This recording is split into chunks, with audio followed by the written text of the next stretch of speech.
লালমাই নাঙ্গলকোটে ধানের শীষের পক্ষে বাকই উত্তর ইউনিয়ন ৬ নং ওয়ার্ড বিএনপির গণসংযোগ ও মিছিল অনুষ্ঠিত। লালমাই প্রতিনিধি মনসুর লোকমান রাকিব এর পাঠানো তথ্যচিত্রে দেখুন বিস্তারিত। বিএনপির কুমিল্লা ১০ আসনে লালমাই ও নাঙ্গলকোটে ধানের শীষ প্রতীকের প্রার্থী মোবাশ্বের আলম ভূঁইয়ার বিজয় নিশ্চিত করতে বাকই উত্তর ইউনিয়ন ৬ নং ওয়ার্ড বিএনপির উদ্যোগে ব্যাপক গণসংযোগ ও মিছিল অনুষ্ঠিত হয়েছে।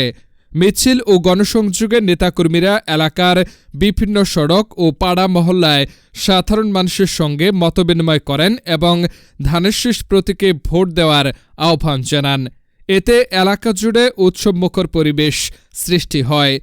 এ সময় উপস্থিত ছিলেন বাকই উত্তর ইউনিয়ন বিএনপির সহসভাপতি অলি উল্লাহ সহ শামসুদ্দিন ভূঁইয়া, আব্দুল কাদের, মোখলেসুর রহমান, মিলন, জাফর, শামীম, শাহজালাল, সোহাগ ভূঁইয়া, ইউসুফ, আরিফ বিল্লাহ, শুকুর আলী, মঞ্জুর মিয়া, রিয়াজ, কামরুজ্জামান সহ বিএনপির অঙ্গ ও সহযোগী সংগঠনের বিপুল সংখ্যক নেতাকর্মীরা জানান, জনগণের ব্যাপক সাড়া ও অংশগ্রহণে এই গণসংযোগ সফল হয়েছে এবং ধানের শীষের পক্ষে জনসমর্থন দিন দিন আরও দৃঢ় হচ্ছে। বিসমিল্লাহির রহমানির রহিম।